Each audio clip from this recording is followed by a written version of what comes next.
ini diberikan oleh Al-Quran di dalam surah Al-Ma'arij ya. Yang pertama disebutkan oleh Al-Quran untuk keluar dari soal psikologi manusia yang suka mengeluh, itu orang harus sholat. Itu yang pertama. Jadi tidak ada solusi yang paling luar biasa lebih dari sholat. Ya, ini orang kadang-kadang gak ngerti kenapa kita harus sholat.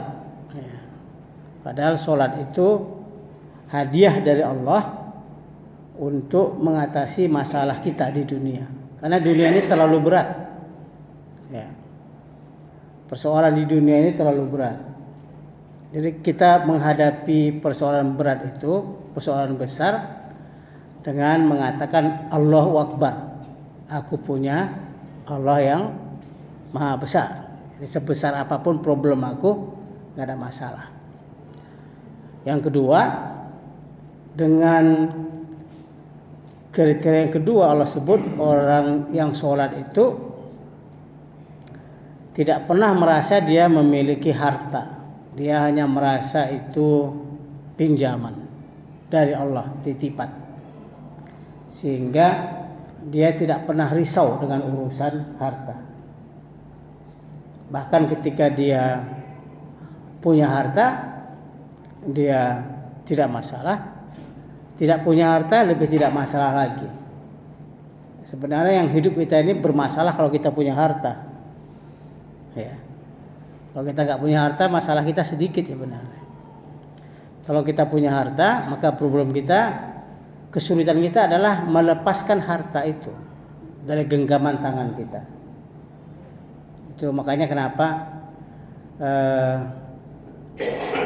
itu butuh perjuangan yang berat. Ya. Melepaskannya dengan memberi harta yang kita miliki kepada orang-orang, baik yang meminta maupun yang tidak meminta. Lalu kemudian kriteria berikutnya atau persyaratan berikutnya adalah kita membenarkan adanya hari pembalasan. Ini penting, hari pembalasan. Karena dengan adanya hari pembalasan itu membuat jiwa kita lepas. Kita nggak merasa terlalu terikat dengan dunia ini. Karena yang kita pikirkan hari berikutnya adalah bagaimana kita mempertanggungjawabkan semua yang kita miliki nanti di hari pembalasan. Jadi bukan persoalan mati yang harus kita risaukan, karena kita semua mati. Kullu nafsin za'iqatul maut. Yang menjadi masalah bagi kita adalah bagaimana kita bisa mendapatkan balasan yang memungkinkan kita tidak masuk neraka. Nah, pembalasan itu ada dua. Satu masuk surga, satu masuk neraka. Yang mana kita pilih? Apa yang kita harapkan? Nah, tentu membenarkan hari pembalasan itu efeknya adalah membuat kita berhati-hati dalam hidup ini. Ya. Tidak mau memakan hak orang lain.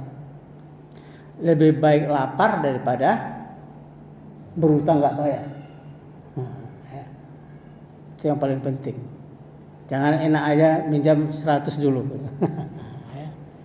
Itu payah itu. Ya. Orang yang ngerti betul tentang hari pembalasan, dia tidak akan pernah berani berhutang sama orang. Karena dia tahu kalau tiba-tiba dia mati besok, urusannya jadi bermasalah. Jadi nggak apa-apa kita lapar, ya nggak apa-apa kita apa istilahnya, yang hidup biasa-biasa aja lah di dunia ini. Jangan perbanyak hutang. Kecuali kalau hutang yang kalau kita mati bisa hapus, ya kan? Ada kan? Hutang yang kalau kita mati bisa hapus. Kalau enggak bahaya itu.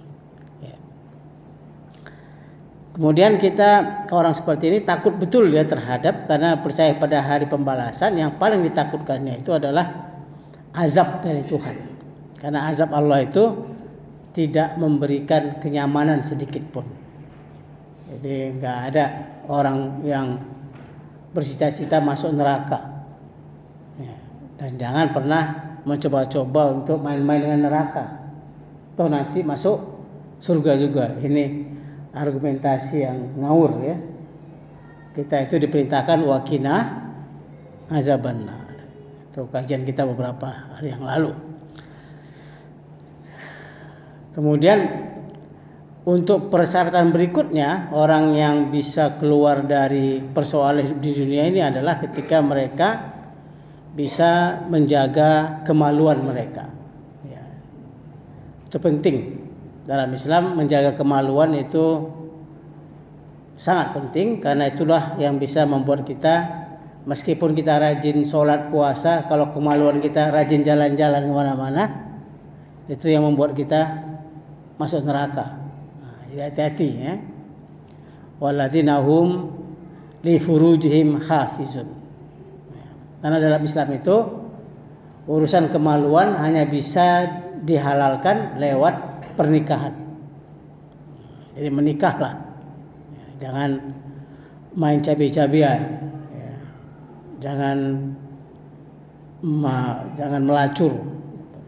Jagalah itu kemaluan, karena itu ya yang paling berat. Lalu kemudian orang yang bisa keluar dari persoalan hidup itu adalah orang yang selalu menjaga amanah dan janji. Ini berat-berat ini persyaratannya ya. Ada